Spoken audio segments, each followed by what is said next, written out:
আরে লবণ, কেমন আছো? আসলে লবণ মানুষের জন্য খুবই বিপদ ডেকে আনে। সেই জন্য ডাক্তাররা বলেন লবণ থেকে সাবধান, কাঁচা লবণ কম খাবেন। আরে তোর মতো এমন রোগ সৃষ্টিকারী উপাদানের মুখে এমন কথা মানায় না। চিনিতে সকল অর্গান নষ্ট হয়, এটা সবাই জানে। আর সে কারণেই এখন মানুষ চিনি খায় না। ওহ, এত বড় কথা। লবণ মানুষের রক্তে সোডিয়াম বাড়ায় আর উচ্চ রক্তচাপ ও মারাত্মক স্ট্রোক হওয়ার আশঙ্কা বাড়ায়। তাছাড়া অতিরিক্ত লবণ খেলে শরীরের ক্যালসিয়ামের অভাব দেখা দেয়। তাছাড়া বাড়তি লবণ কিডনি ও হার্টেরও ক্ষতি করে। চিনি তোমার অপকারিতা বলে আর শেষ করা যাবে না। মানুষ গবেষণায় দেখেছে বেশি চিনি খেলে জীবনের আয়ু কমে যায়, ডায়াবেটিস বৃদ্ধি পায়, শরীরের ওজন বৃদ্ধি করে, হৃদরোগের ঝুঁকি বাড়ায়, ফ্যাটি লিভার তৈরি করে, দাঁতের ক্ষয় করে, ডিপ্রেশনের ঝুঁকি বাড়ায়। তাছাড়া ত্বক ও মুখে দ্রুত বয়সের ছাপ তৈরি করে। আর তুমি বড় বড় কথা বলতে আসো না। দেখো, সাধারণের মিষ্টান্ন জাতীয় খাবারে আমার ব্যবহার হয়, আর আমি অনেকেরই প্রিয়। বিভিন্ন খাবারে মানুষ আমাকে গ্রহণ করে।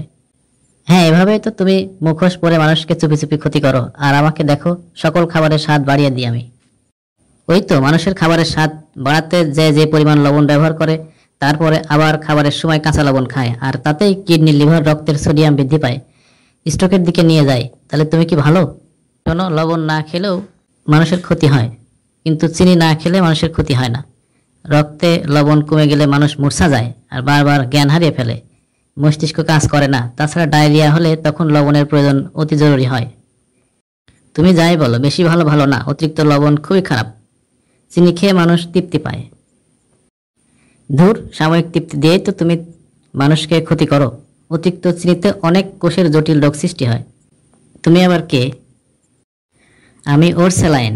আমাতে আছে পরিমিত পরিমাণ লবণ এবং পরিমিত চিনি। সকল খাবারই পরিমিত পরিমাণ খাওয়া উচিত। বেশি স্বাদের জন্য বেশি খেলে কঠিন বিপদ হয়।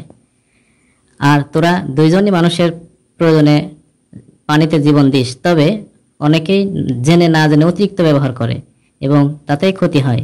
তাই মানুষের উচিত চিনিকে এড়িয়ে চলা আর লবণকে প্রশ্রয় না দেওয়া।